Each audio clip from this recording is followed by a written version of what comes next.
Salut, c'est Karim et aujourd'hui on se retrouve pour la 15e et dernière vidéo de notre série sur la création du jeu de combat.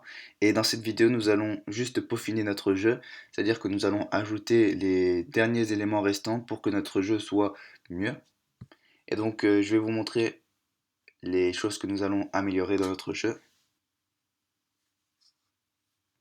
Donc tout d'abord nous allons retirer tous les rectangles, c'est-à-dire que nous allons les désafficher.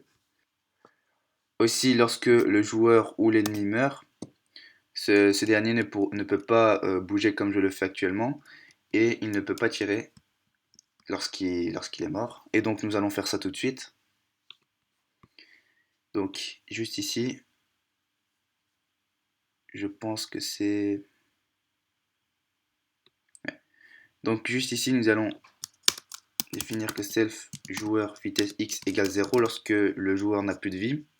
Et lorsque ce joueur aussi n'a plus de vie, il ne pourra plus tirer. Donc self joueur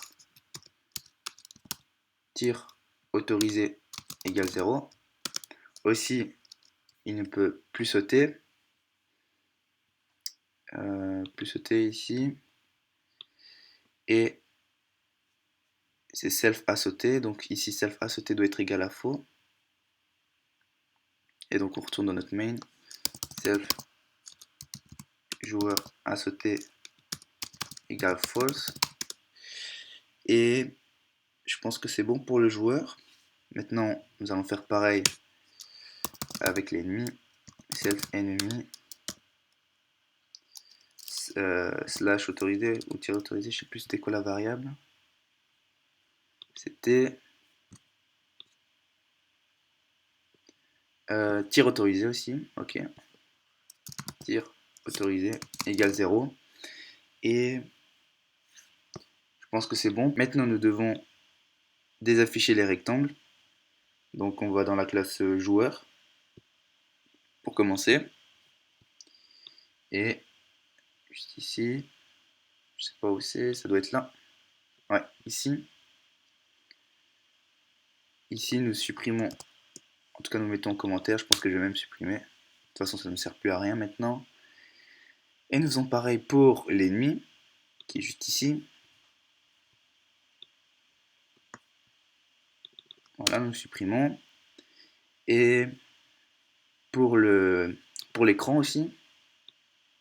Donc, où est-ce que c'est? Ah, c'est là. Ici, disons que celle de tel temps doit être supérieure à 0.05 et j'ai remarqué que maintenant c'est un peu trop court.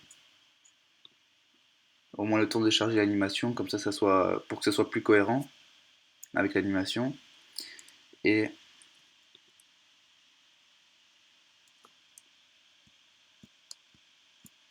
ouais, ça m'a l'air plus cohérent. Ici, nous recommençons le jeu. Alors self joueur tir autorisé va être égal à 2. Self ennemi tir autorisé égal à 2. On regarde ce que ça donne.